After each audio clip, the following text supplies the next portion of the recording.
All right, today we are discussing common courtesy in public and dealing with other people, and all over the place, wherever you go, whether it's a grocery store or car wash. There's different events that will occur in which people could be nice and could be courteous and could do things the way that they ought to in terms of being polite and civil, but they don't always do that. And sometimes this can be a daily struggle dealing with these things, but all of us encounter this stuff.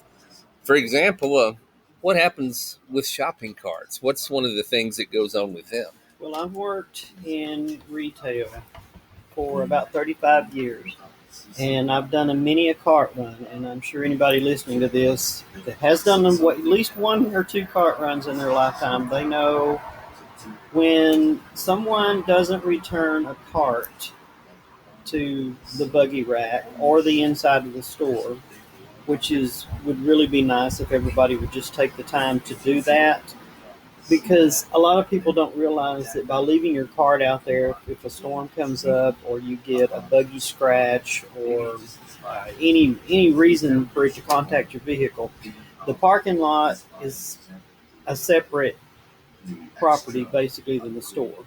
So the store is not liable for any damage that happens on the parking lot. So then it falls back to you and your insurance company. So it makes your insurance go up more every time somebody has a card out to smash into your vehicle. So there's more to it than just getting angry because somebody left their buggy too close and you got a scratch. Or some people, I have seen them literally launch them into the side of a car just because it was a nicer car. And I've seen people key cars just for the same reason. If it's a Lexus or an Escalade or whatever, and they're driving something that's not that nice, I have seen that happen on the parking lots. Wow. So common courtesy would be just to take your buggies at least back to the rack. Yeah. Or better yet, inside the store. Absolutely. Sometimes when people go to a car wash, instead of cleaning up after themselves, they'll leave it dirty. What are some of the things that you've seen in that regard? I see that right here in my hometown. Mm-hmm. The man that runs all the car washes here in Paris, Texas, is extremely nice. He has cameras at all of his locations, and he sees everything that happens. But I can't tell you how many times I have seen someone drag a barbecue grill through, a huge grill, and wash the grease off everywhere. Same thing with cow trailers that are full of cow manure, just anything. Lawnmowers, not so much on the lawnmowers because it usually goes down the vent underneath. But now I have seen people wash mud off of trucks and just leave it piled up there. The next person that comes in, say with a really nice car, they have to drive through that. And I don't care how much you wash it, you're going to take some of that off with you on your wheels. Wow. So what is so hard about pulling out, especially if it's a cow trailer or horse trailer or a four-wheeler or a barbecue grill, and washing down the area into the grate? Yeah. That would make it so much. And it would only take a few minutes of that person's time to basically clean up after themselves. Right. Many people are extremely rude and dangerous, even texting while driving. Tell me about that. Well, I'm sure we all can share stories, and I'm hoping that some of the people that's listening to this will share their stories in the comments Yes, box. please leave comments below, people. Make people more aware of how to be nice to people, common courtesy. The texting thing, I'm guilty of it myself. I'll admit it, but I've tried to really, really cut down on it because I've seen people float from lane to lane. I've had a couple of close calls on some trips by seeing somebody looking down and floating over into the lane. It's just dangerous all the way around. There's absolutely no way that you can, if an animal runs out in front of you or a small child after a toy or something, that you're going to have the same reaction time and the same response if you're concentrating on something that happened last night on your text and you're trying to send it. Yeah. I disagree with even the pedestals that people can get for their cup holders and their dash, other than GPS. Yeah. Because most of the time GPS will talk to you. Yeah. In fact, I have State Farm for insurance. I have this little box in my car, and it tracks everything I do from braking to speed. It keeps a track of my maps that wherever I travel, and I can save anywhere between $300 to $500 a year on my vehicles by this box. And it does have a thing on there about texting while you drive. It picks up anytime your phone lights up or that you're on your phone. Here again, I'm willing to admit I've done it myself, but usually it's got to be something really, really important, an emergency situation, and I'm going to pull over to the side of the road to do it. Sure. Safety first. Yes. Yeah. I guess this would apply to fast food places and drive-through windows and stuff, but people taking your order. Yes. Just out of respect for the employee that's working at any restaurant, anywhere. Yeah. Don't walk up and talk on your cell phone and try to place an order at the same time, because that employee has a really difficult time trying to figure out whether you're talking to them or you're taking the order from somebody at home. Get it all together and write it down before you go in there. It makes it so much easier, not only for the employee, but the people that's standing behind you in line while you're struggling with the person at home that can't see the menu, and you're having to call off every item, and you're making a big knot in the line. So that, along with kids, before you go into a restaurant, try to see what your kids have in mind that they might want. Because a lot of times really small kids, say in restaurants like ice cream stores and stuff where there's 1,000 decisions, help them make the decision, because you're holding up the line with people behind you. Because kids don't know that, but as parents, we know that. So It's our responsibility to kind of help them make a decision and tell the employee what they want, so you won't be holding up everything. Because in retail sales, fast food, speed is the way that it goes. They actually, at some restaurants, there's a pressure plate outside the drive-through window. It's called speed of service.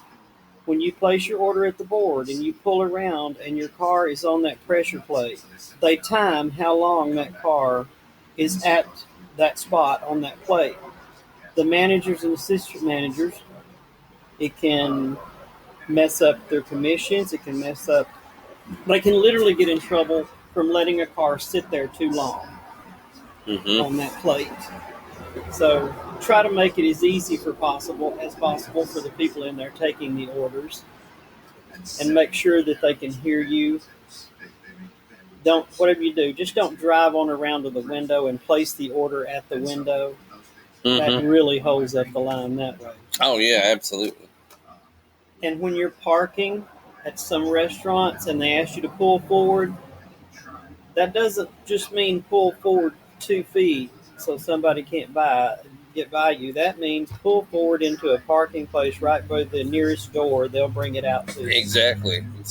Because here again, it's all about consideration of the people behind you. Right. You know, so many of these things boil down to basic consideration for other people. That's a common thing that runs through everything we've talked about here. Yes, at a bank, when you're going through a drive-through bank, kind of have everything ready to put into the carrier tube to send it. Yeah. Instead of sending it one at a time by 3 or 4 different transactions, because there's 2 or 3 different people in a car. Yeah. Because for those of us that don't have air conditioner, really don't like sitting there burning up in 105-degree temperature while you do 3 or 4 different transactions from the same vehicle. Yep. And I've never really understood why people at an ATM machine will get out of their vehicle and walk up to the machine to do the transaction.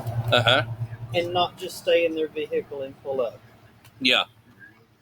That's a mystery to me. Does anyone out there have an answer as to why that someone would do that? Please leave your comments below. We want to hear your stories too on any of these things, or even things you've encountered that aren't discussed here. Tell us about these things. Handicap parking spaces. Boy, that's another one. And that's all over the place. Tell us about that. I didn't realize exactly how serious it was until a friend of mine that is handicapped has a van that requires a ramp for him to get his chair out. When you park a car in a van accessible handicap spot, you have no idea how much trouble that can cause that person, as well as yourself if they catch you. The person that I was went into the store, told them the situation. The manager at the time asked, would they like to call the police? Because you will be fined if they catch you in the wrong spot, or especially if you have no placard or handicap identification at all using those spots, or using the lines that's beside those spots that's not a spot at all. I've seen them do it at Kroger's. I've seen them do it in front of Walmart. Yeah. You can't just pull up there and create your own parking space. Nobody has that right, but I see it happen all the time. Oh, yeah. Parking in fire lanes. Yeah. Or leaving your car parked by a fire hydrant. I guarantee you, I had the chief of police here tell me that you will be sorry if you do that and there's a fire. Because they can literally destroy your vehicle. They can bust the windows, and they will. Right. They will intentionally bust the windows to send a hose through the vehicle if it's parked in front of a fire hydrant. Yep. Yeah. What about in grocery stores, and when maybe a person only has one or two items? What about letting the people cut in front of you, cut in line? Sure. If you're at one of the self-checkouts, which due to technology, that's about all we're left with now. If somebody has a couple of items and you have a huge buggy of groceries, or say you're at the Goodwill store or a thrift store and somebody has 50 pieces of clothes in the buggy and you're standing there buying one item, hopefully they're going to let you go first. You can't imagine how grateful that person will be, especially if they're like me and they have a really bad back with messed up disc and everything. If you're in a grocery store and you see that, let them go first. It's not going to take that much longer for them to get out of the way, and believe me, the karmatic return on that will be incredible. Oh, yeah. Remember, whatever you put out in the universe, folks, comes back to you, good or bad. When we talk about karma, you're talking about as you sow, so you reap. And if you put good out, good's going to come back. That's very important. So if there's an elderly person there, let them go first. Yes. Yeah. Yes. If you see that they're having problems getting things out of their buggy, help them. If you see that they're trapped in one of those motorized carts, yes, help them get something off the top shelf. Absolutely. Folks, we appreciate you viewing, and we want your feedback. Give us a thumbs up, give us a like, please subscribe, please share this video out with others in groups, Facebook groups, on your Twitter, maybe send it to a friend. You know, you can also share these in text messages and on Facebook Messenger. Share these videos, leave comments below, and we look forward to you being here again next time on the Rich Fernando Show on the Rich Fernando channel. Thank you very much.